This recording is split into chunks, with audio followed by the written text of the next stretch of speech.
Orvar Löfgren ist ein emeritierter schwedischer europäischer Ethnologe, der von Kopenhagen aus zu uns sprechen wird. Er wäre sehr gerne hergekommen, aber der Norden ist genauso Risikogebiet wie andere auch, und er ist auch noch eine Altersgruppe, die gefährdeter ist. Er wird also nicht hier sein können.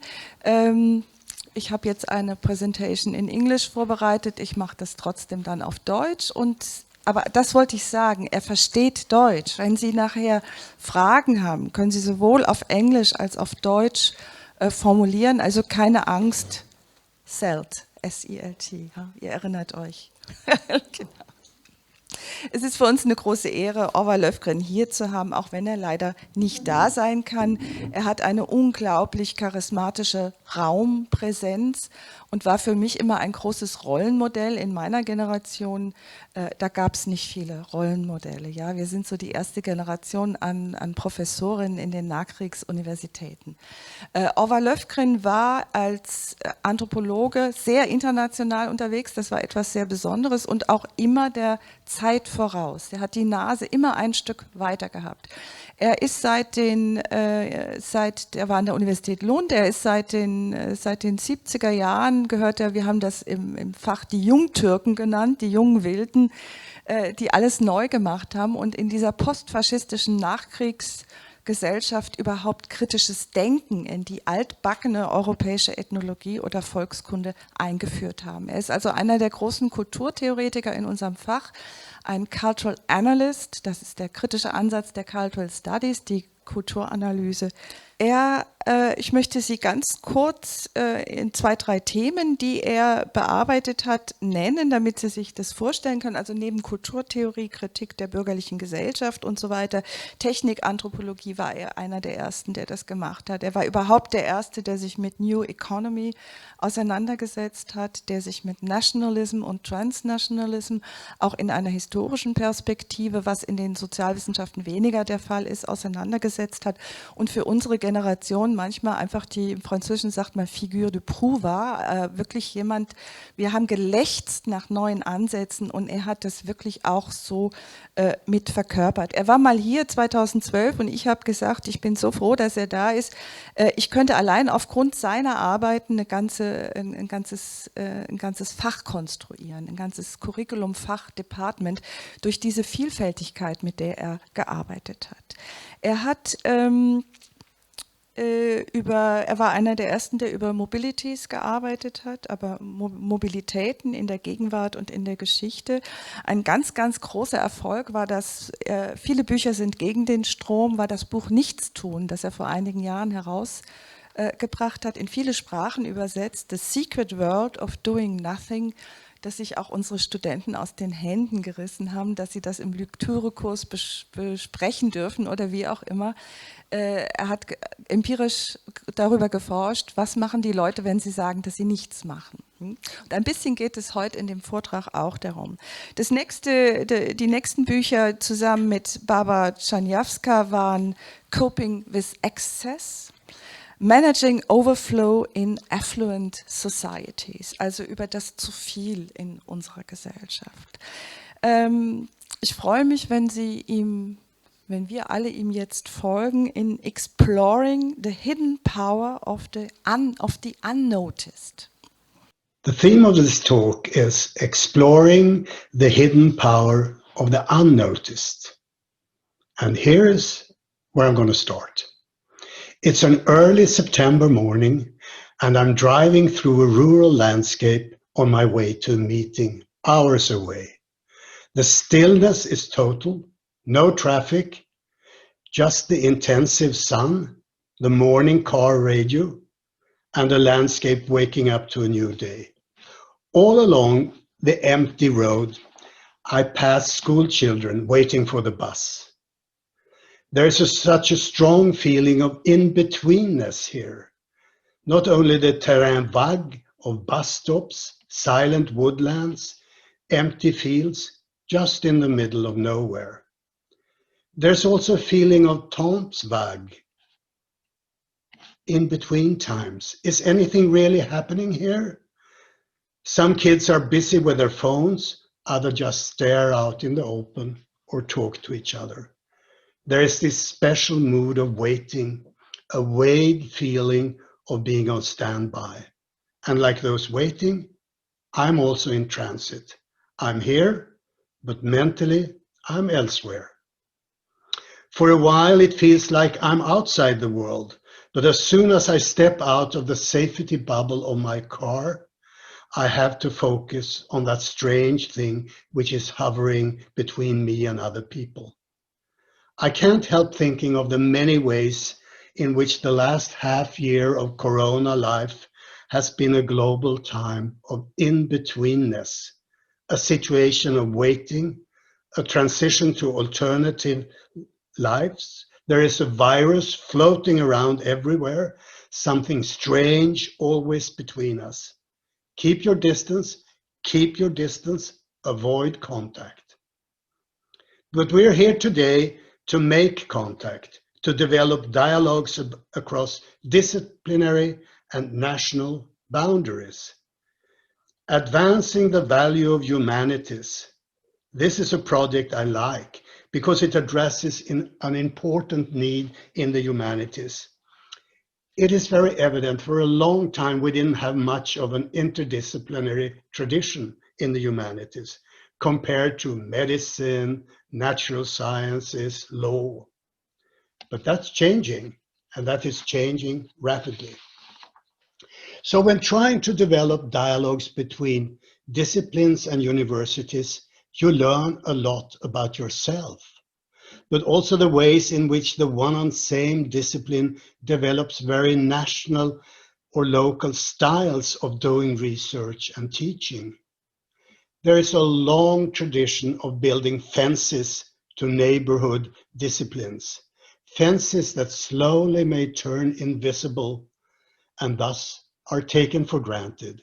We fence in our territory, our style of doing things.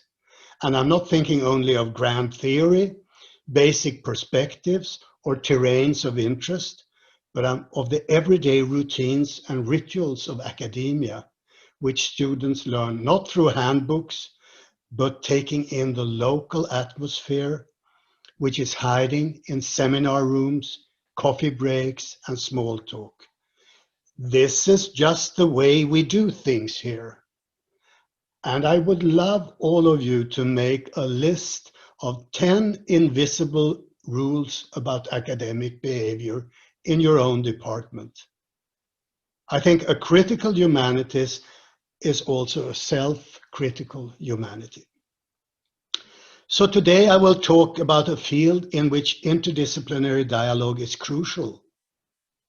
And it also stretches to partners outside academia, for example, the arts. And the theme of Inbetweenness is a starting point for my discussion of life and futures in the humanities. We're here to talk about what humanities are good at. But there's a certain, what we in Sweden call home blindness, even a shyness. Students in the humanities often feel insecure about telling the world what they're good at. They compare themselves to sophisticated students of law, biology, or medicine who always seem very good about telling everybody, and not least their future employers, what they're good at and what skills they have learned. We need to change that. So I will focus on a special potential of humanistic research, the potential for looking at the overlooked, searching for the forgotten or ignored, exploring the undercurrents of everyday life, the seemingly trivial and inconspicuous, all that which is so taken for granted that it's become invisible. Most of the in-betweens in daily life are hard to capture. When people are asked of their daily activities, many movements end up in the category of just doing nothing, waiting for something, getting ready for something else to start, being transported from one point to another. And I think it's precisely in these insignificant situations there is a chance to grasp important elements in this undercurrent. All these micro moves, fleeting daydreams, passing moods, routines which have turned into reflexes. Much of this becomes visible only in times of crisis. And we are now living in times when waiting has acquired a new intensity. We're waiting for all sorts of things we never used to wait for before. Corona seems to me a gigantic in-between. And maybe this current crisis gives us a chance to see new things, to experience tensions, relations, dependencies we haven't noticed before.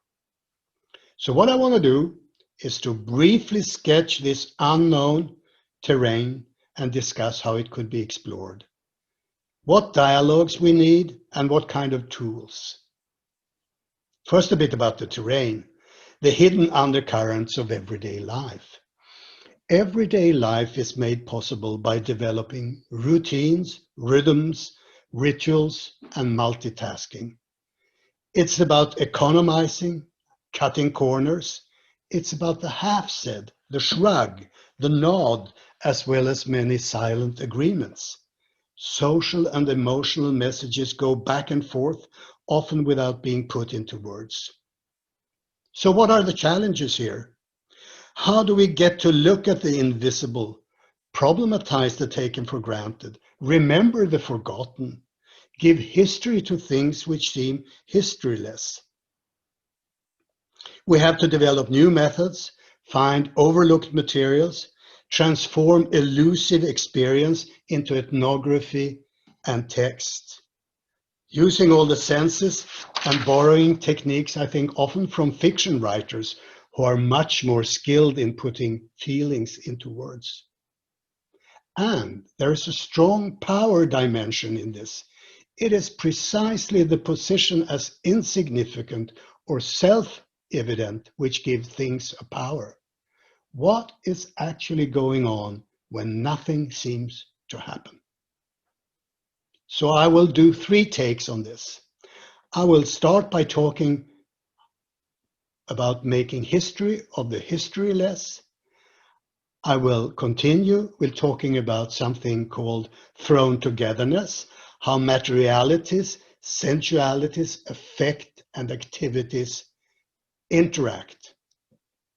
And finally, I'll talk briefly about breakpoints in everyday life, using crisis situations in which the invisible suddenly may become visible. But let's start with history. In the humanities, writing history is not only about learning more about the past, it's also an analytical tool for problematizing the present. The French philosopher Michel Foucault stressed the importance of exploring things and activities which are seen as historyless. No history there. Okay, Corona life has given us an intensified digital life. We're now surviving by using a wide range of digital skills. Our eyes bleed from screen overexposure. Our fingers are tired of all this hammering on buttons. But let's stop for a second and ask, what kind of skills and competences are needed to produce a snappy Instagram post, taking photos with a smartphone, zapping between film clips on YouTube, communicating on Zoom? How does one create a Facebook profile or organize a blog? What about the techniques of scrolling and surfing or the skills of multitasking? Often such competences are seen as things without a history.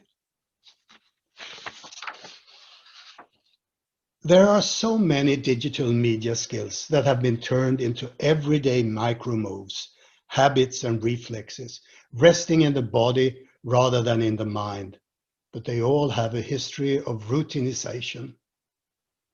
Thinking about this, I become interested to look into pre-digital eras and think about what media did to everyday life during the 1930s, 40s, and 50s, when people learned new skills, listening to the radio and the gramophone, going to the movies, leafing through an abundance of magazines, texts, images, and sounds flowed in and out of the home in ways that did not make the domestic scene seem more privatized, but turned it rather into a laboratory for handling the outside world. New skills and routines of media and multitasking were created, as well as new potentials for daydreaming. How do you get at the history of such changes? I find an approach by the American anthropologist Kathleen Stewart helpful here. She's trying to reconstruct the new mode of the good life in the post-war decades of a rising American middle class back in the 1940s and 50s. For her, the good life was the elaborate design of a new everyday life, which slowly turned from dreams into something real as a new economic affluence was created. And this mood work, as she calls it, was shaped by new patterns of consumption and media use, an intense flow of popular culture, of new homemaking projects. Mood work, she says, includes the tips for living, styles and habits, daydreams, scenes of pleasure floating by, and a smell of newness, but also feelings of uncertainty and uneasiness. People felt that they were part of a grander and challenging project, often in a vague and non-verbalized way.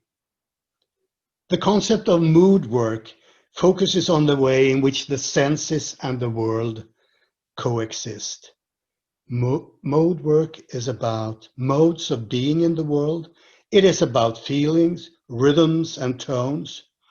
What I like about this concept is that it focuses not only on readings, feelings, and atmosphere, but that it is about work, mood work.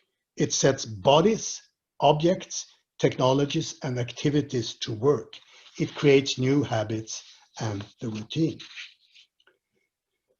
So back to the media. 1920s and 30s saw the expansion of two new fantastic media, the radio and the telephone. And I brought them in their 1960s form of small, wonderful, playful objects. The radio receiver with headphones and the telephone. I'll come back to that. Let's start with the radio. The radio voice found its way directly to the individual and into the most private corners of domestic life. The sound hit without any filtering mechanisms, and the radio became a mood shaper and an intimate companion. During the early years, you had to learn to listen with intense concentration. But by and by, people learned to listen with a half ear, and they found that the radio was a perfect tool for multitasking. You could listen while washing up, mending socks, doing schoolwork, transforming such mundane tasks into something different. And listening created movements in time and space, back into memories or into fantasies of the future. The fact that you only had the sound, but you had to imagine the speaker, imagine the setting, gave you new skills of imagineering, which I think is very important. But there were other media which increasingly became part of everyday life, especially for the young during the 1930s and 40s. They offered a toolbox of possibilities or affordances, a range of working materials. Media gave a chance for experimenting with identities, mixing materials and genres, especially among teenagers. Just think of the cheap box camera. It was not only a technology for producing memories, the actual photo activities became part of self-representation and social life. Certain situation events just called for a photo, helping to choreograph moods of intimacy or togetherness, fun or solemnity. Being photographed or photographing others heightened the awareness of self-representation, or as Roland Barthes once stated, I have been photographed and I knew it. Now, once I feel myself observed by the lens, everything changes. I constitute myself in the process of posing. I instantly make another body for myself. I transform myself into an image. This was also helped by the daily posing in the front of the mirror. We get much more mirrors at home and outside during this time. And that also helped to create this choreography of body awareness and self-presentations. There was an upsurge in the production of diaries, but above all in the making of albums and scrapbooks. All kinds of stuff went into such cut and paste projects at the kitchen table. Cinema visits were documented by pasting in ticket stubs, photos of film stars, and cutouts of reviews, complemented with one's own handwritten comments. This kind of documentation was not only about collecting a history of frozen moments. These albums became performative media with a strong affective dimension. They were constantly reworked, reinterpreted, and on the move.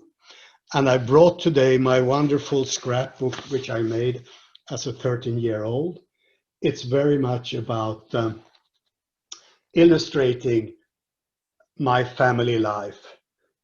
And it's when I see the pages with all the photos and the clippings, it's really very much about trying to be a family. It's sort of a project of invoking the happy family, wherever that was. So all kinds of media stuff supplied rich material for comparison and imitation. Walking like Alan Ladd, lighting a cigarette like Humphrey Bogart, trying out the Greta Garbo look, or imitating Veronica Lake's hairstyle. Girls began to spend much more time on makeup, using tips from magazines, and there was a fast-growing genre of beauty ideals in the advertisement. Body movements and postures turned into more self-conscious choreography. Who am I? Who could I become? What would people think of me? New modes of reflexivity emerged, as well as skills of enactment and staging. There was a lot of daydreaming drawing on media material. Anything could get the imagination going. A small piece of a tune, an advertisement, a sequence from a movie, a fragment from a radio program. Underlying all this experimentation with the body and your image were the anxieties and challenges of the importance of being modern, the big theme of that period, having to move with the times.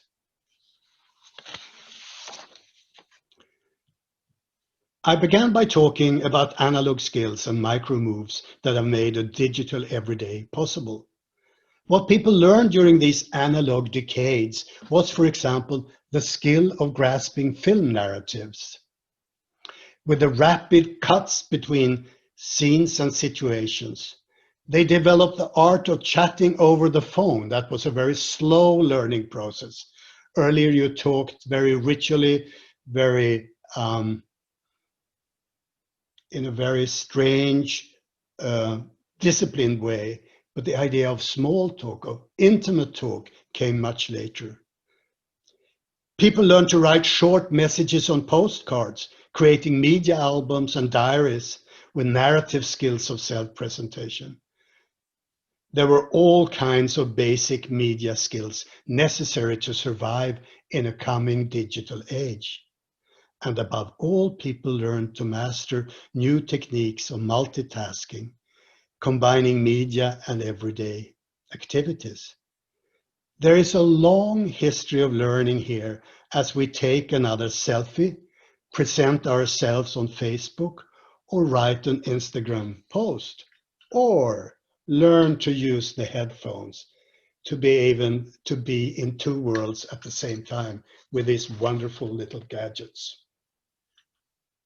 Okay, so much for making history out of the historyless. In my next theme, I want to return to the question of in-betweens. Corona life has taught us what happens when in-betweens disappear and many aspects of life are compressed like this. Home is turned into an office or a school. Indoors have to compensate for the lack of outdoors. In a quarantined Corona home, you have to squeeze all kinds of activities into the same limited spaces, improvise and invent new forms. Schoolwork in the kitchen, the ironing board serves as a temporary table for the laptop. Office calls have to be taken in the bathroom. What earlier was compartmentalized is now pressed together. All transit movements are gone between work and home, school and home, everything. And I can't help thinking about what the cultural geographer Doreen Massey has termed thrown togetherness, the ways in which materialities, bodies, sensibilities, and feelings, as well as activities, coexist. Her concept explores the way in which diverse elements come to cohabit in a setting or situation, often as unexpected neighbors, which calls for an ongoing process of confrontation, negotiation, and accommodation. And Corona life has created new and challenging patterns of thrown togetherness. To understand what happens when objects, routines, feelings, and senses are thrown together, we could look to the arts. In her project Unheimlich Manöver, the Swedish artist Clara Lidén stacked all her belongings from her own apartment, turning them into a barricade and bricolage of furniture, CDs, clothes, and tools. Objects took on a new meaning as they were tightly pressed together, her bike embracing the sofa cushions, toiletries mixed with books, underwear with repair tools. All the in-betweens of domestic objects and activities were gone. Other artists invent domestic settings from scratch. The Belgian Guillaume Biel exhibited a museum of the home of a 19th century Austrian composer, lovingly presenting the composer's favorite pipe, his writing tools, as well as the meticulously reconstructed Sterbenzimmer, the bedroom where he died. But the composer had never existed, and this was an exploration in how we turn a home into a museum. These are different ways of organizing a domestic thrown togetherness, which artists are good at. They are good at destabilizing and problematizing the present. They use techniques of Entfremdung, homeopathic techniques, showing realities in intense concentration or just strong delusion, enlarging, shrinking, mixing everyday life. So much for thrown togetherness and the historyless. Let me now turn to the last point, a focus on breakpoints and transitions. Übergänge, cracks, rifts, in-betweens, words which capture different aspects of in-betweenness. We are living in a crisis which make much of the undercurrent of the everyday life visible, but there are many other examples. Some years ago, I worked with an interview project on overstressed people who had been given the diagnosis of burnout, an ailment defined as a personal collapse caused by overwork or emotional overload. They were now at home on sick leave and felt that their everyday life was falling apart. Their autopilot had stopped working. There was just too much of everything, tasks, stuffs, choices, feelings. In such stressful situations, it is possible to see how silent understandings come up to the surface. And all of a sudden, you might understand how much very trivial routines really meant to you. So we could look at different kinds of transformations. We could look at the very slow ones, which I would call some kind of cultural erosion, which suddenly explodes in a crisis. The ethnologist Tom Odell has talked about such a transformation as a cultural backdraft. He's borrowing the theme backdraft from the world of firefighters. A fire is hidden in a room in smoldering, invisible ember. The room is closed. Everything seems as usual when you look into the window until someone opens the door and allows the oxygen that causes the fire to explode. And looking for breakpoints in everyday life, we can find such situations in which just a side remark, an afterthought, or an action can act as a catalyst, making a routine flare up into something else. There are other situations when everyday life becomes problematic. You can read studies of people being out of work, and they talk of new difficulties. Should I even get out of bed? Can I spend hours in my dressing gown at the breakfast table? Can I just be pottering about? Routines that seemed natural and unproblematic now present challenging decisions. In their interviews, people talked of the need to keep up some kind of normal life. They talked about feeling empty and their dread of being sucked down into a black hole. They fear days of doing nothing, sleeping late, watching TV endlessly, or just staring out of the window. Kathleen Stewart has discussed another life cycle change, that of aging. She follows how the world of her mother, who has dementia, is unworldling and slowly shrinking. Routines and activities disappear and become problematic. Slowly, dementia makes her mother forget much of her former life and the skills which she used to run her home. There are little slips of paper everywhere. She's getting lost in her everyday. Things which used to be friendly now turn problematic or threatening. Stewart explores the power of precariousness in a changing everyday life. Old routines become difficult, risky, unpredictable. She asks, how does precarity take particular form? How does it pull some collection of forces, situations, sensibilities, and materialities into work? How does it become nervously generative as something new? So in these three examples, looking for the historyless, for thrown togetherness, and breakpoints, I've argued for a closer look at the hidden power of undercurrents in everyday life. Routines that are taken for granted may become sites for struggle, domination, but also resistance.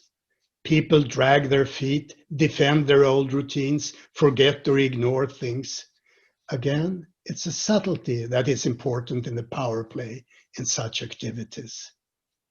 The strong weapon of indirectness is at work here, a special kind of micropolitics where what is seen as a non-event may turn to be hiding something very eventful. Again, we have to ask, what's happening when nothing seems to happen? So, our corona crisis has made a lot of things visible. It's made the nation visible in new ways, the welfare states and its problems, class differences, the precarity of many groups. Corona has made tensions, relations, and hierarchies stand out. It has produced new conflicts or made old ones appear in new forms.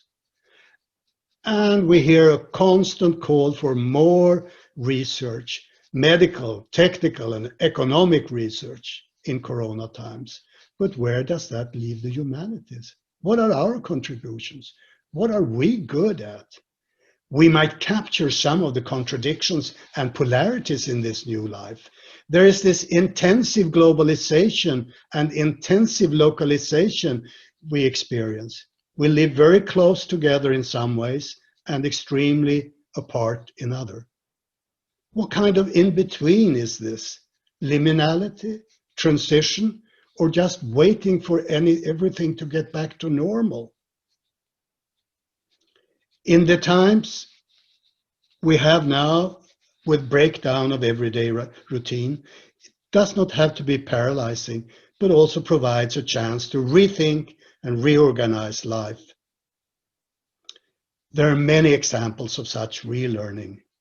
When and if we enter post-corona times, there will be other challenges still with us. And I'm not out to sketch another batch of corona research projects. There will be plenty of that. But I will rather want us to think about what we can learn personally and professionally from the strange times we've been living in. What can we see with new eyes? What kinds of connections, dependency, and politics emerge out of a totally reorganized everyday life? Here is a challenge for critical humanities. Thank you so much for your talk. We were listening it and we were acclaiming, but before you came into the Zoom. So welcome and a huge thank that you are here in our room in spite of Corona. We are very, very happy to have the opportunity to discuss a little bit, some questions perhaps, and I will immediately go to the public and ask who wants to poser une question, who wants to have a question, to formulate a question. Thank you so much, Orvar Löfgren, for your presentation. It would be such a pleasure if you would be here to discuss, because I have the feeling I'm part of the Value of Humanities project as well, together with Johanna, and I have the feeling you addressed exactly a lot of questions we were struggling and dealing with the last years. And I especially think like the hidden power of the invisible of everyday life is like as we as anthropologists looking for. And especially I like the 10 rules you asked for, and I definitely will do that with my students, because I think that shows us how present or not present, invisible the rules are, which are dominating and ourselves so much. And my question would be, or maybe it's not to you, but also for our discussion, this kind of invisible micro moods, activities, how could we analyze and look at them as maybe prefigurative aspects? You said maybe they turn even into resistance. Is there something needed, like to make assemblages of micro moods, or make them bigger, or globalize, not in the, like to, how to look at the micro aspects to find models kind of for another university, maybe. Okay, I wish I was in the room, but I think it's really fascinating to think about the hidden micro rules that exist in every department. And of course, they have very much to do with hierarchy. Where are you in the system? What do you see and what is totally invisible? And I think a good way to get at this is to talk with people who have very different positions. It seems to me when I've done interviews that the higher you are up in the hierarchy, the less visible the rules are. But as a newcomer or as a guest to the department, things become clearer. So I think hierarchy is really important here. And the fact that you can interview people about the same seminar, the same discussions, and they will have totally different ideas of what's actually going on. and what the mood is like in this seminar room. So that's one aspect.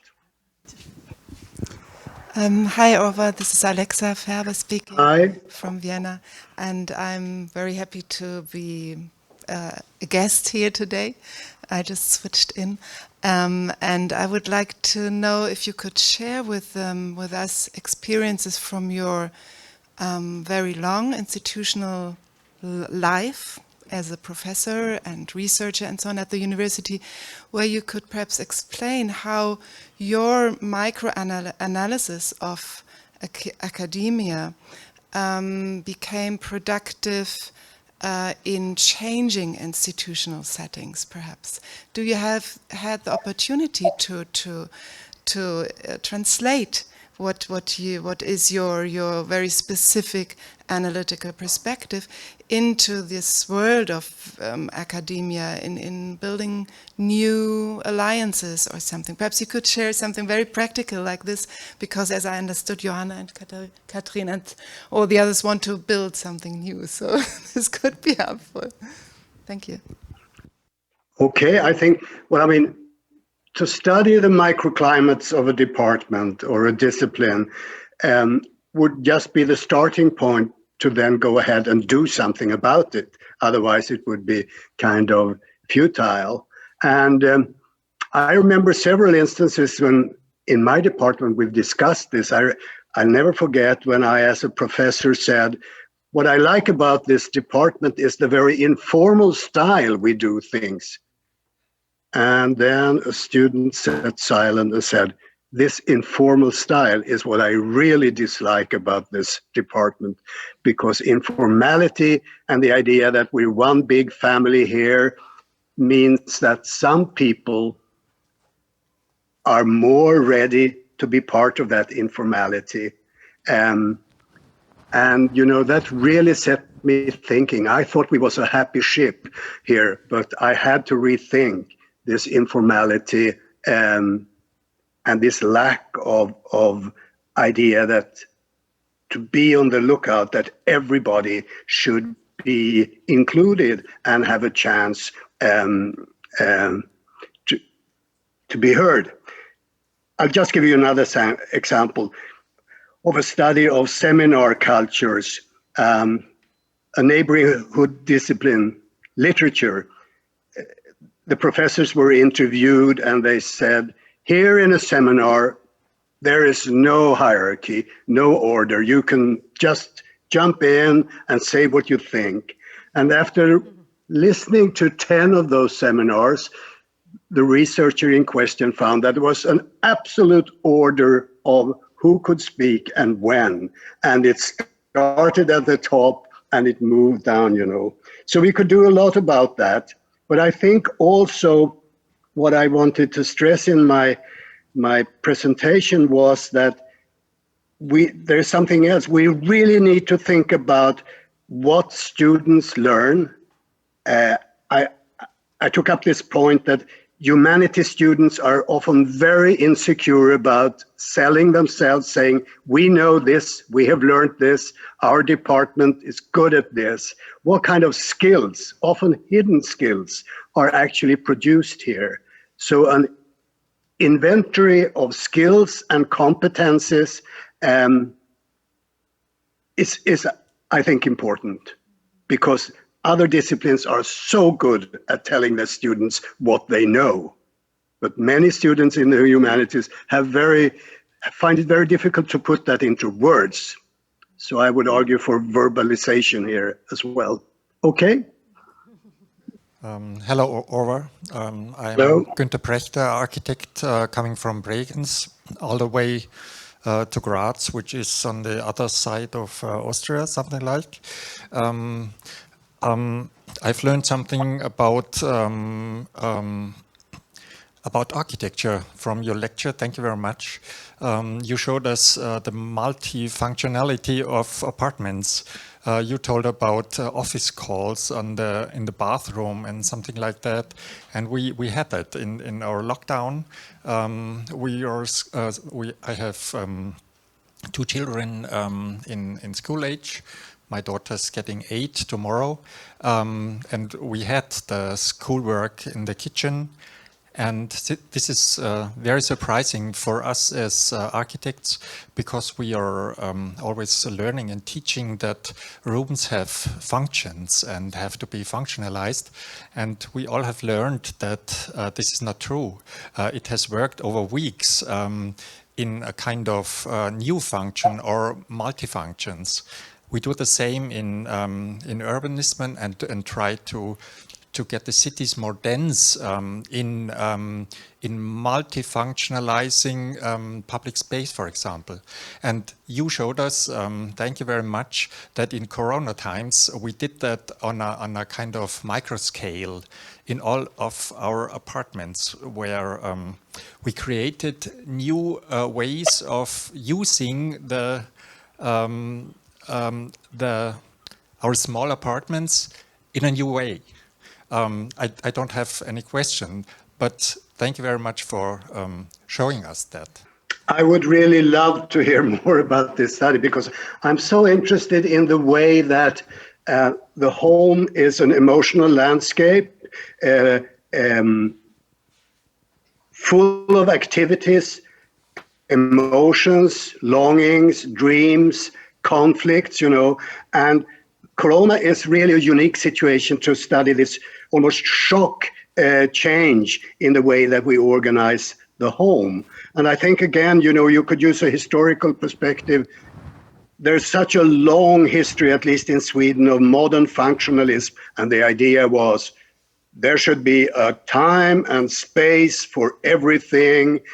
Don't work in the kitchen, just eat in the dining room, sleep in the bedroom, and it has a long history, this middle-class view of living, and it is changing. So I just think let's grab the chance to use the Corona home as a laboratory. So I would like to hear more later about that. I think that's the good aspect, but there's a negative situation as well, in form of isolation at home, and I think that's a very, very big theme at the moment for people. So maybe it's the same thing like burnout, but there is a depression as well with this isolation going on.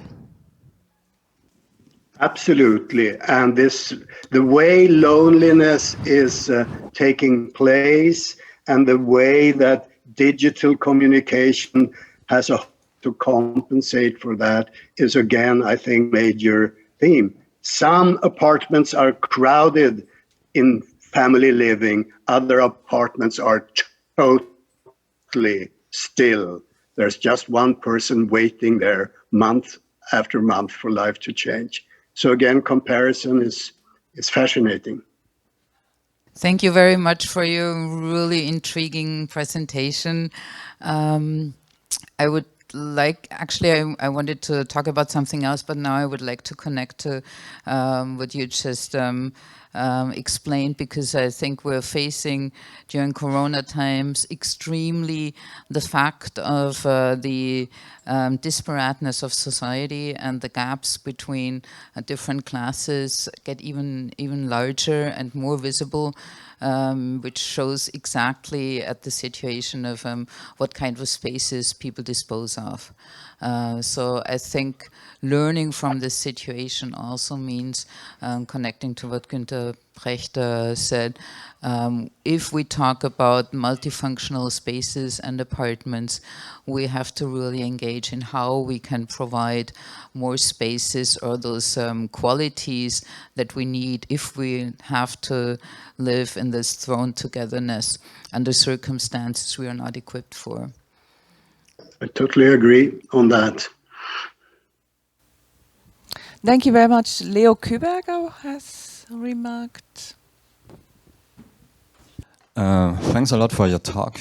I've been thinking about this picture of the Corona home as laboratory, and for me the question was, if I'm thinking about critical humanities, there's always this question of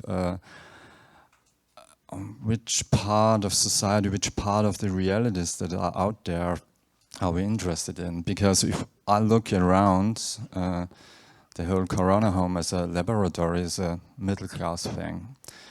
And if I look in, maybe the people I spend my life with is not that academic, not that middle class. So for them, there was no lockdown in their homes. They had to go to the hospitals for work, to the factories for work. They had to face they had to face other problems. And I think for critical humanities, that's always the question: what are we interested in? Is it? So I just wanted to keep that picture. For me, there are a lot of very, very interesting and very, very important questions in that picture of the Corona home, but there are millions outside of that home in a very precarious and devastating situation. So yeah, that's just the thing I wanted to add.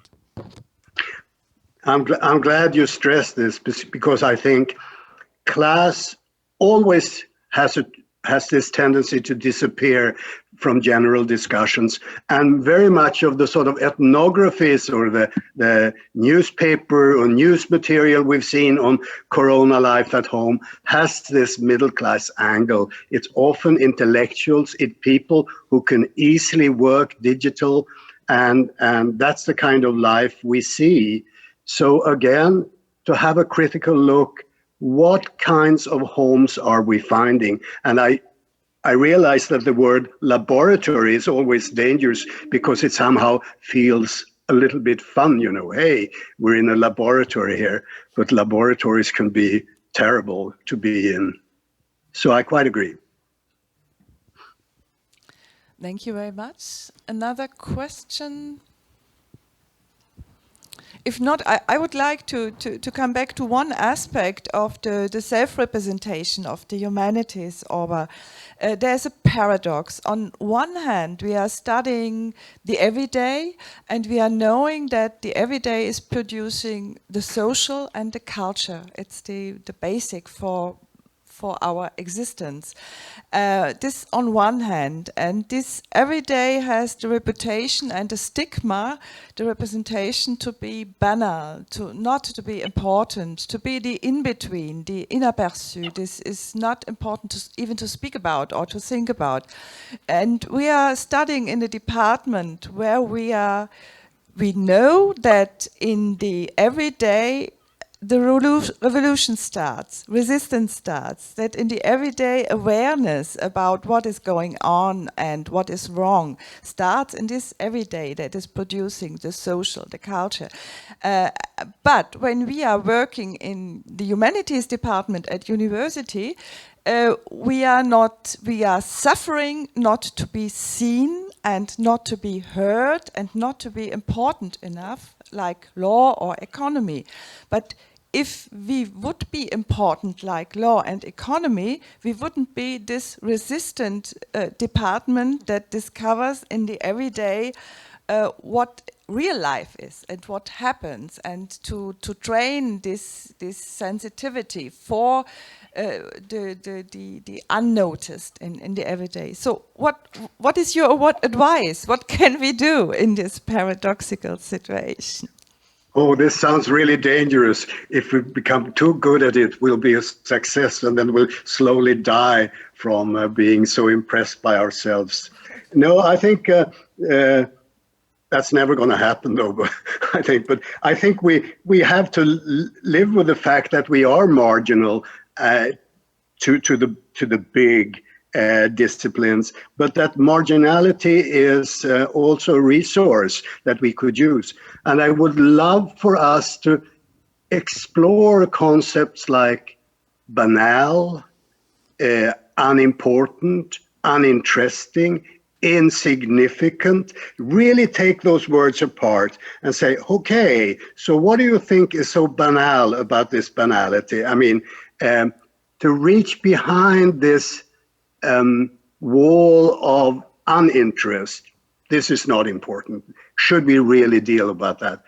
It's really a question of provoking by picking up a situation, a mood, a setting and say, hey, what's really going on here? Let's dive into the banal. But we will never be the masters of the universe in the university life. Okay, thank you for your answer. Perhaps the students want to comment this problem or paradox? I thought about that the biologists and the law students, but I think the problem is that cultural anthropologists, the strength and the issue is that we have these skills like reflecting and our perspective, but in networking and in selling, we also use them. And that's our issue, because while selling my skills, while talking to company, reflecting myself is not very, let's say, elaborated. Yeah. It's not very good. And I think we have to work on a new role. Like, we are scientists, but we also are experts. And the role of an expert is like, selling and talking and use a language other people from outside can understand, like law students do, and like other scientists do. Like, what do you think about that? Okay, for many years we've had a program with Lund in Sweden and Copenhagen, a master's program in applied cultural analysis. And the students have been sent out to work in different settings. And it's been really good to interview them about the culture shock. When you come as a cultural anthropologist or a cultural analyst, say this student who came to an electricity company and he addressed the people there, I'm here to talk about culture. And then an old engineer stood up and said, we're not working with culture, we're selling electricity here, you know. And then he had the pedagogical task of making them understand that electricity is intensely cultural, especially on the domestic scene. So, I mean, there is the problem of pedagogics. How do you package or sell, to use this marketing concept, a humanistic competence? And I think it's very good. It's good that you point out that, yes, we have an expertise. Hello, guys.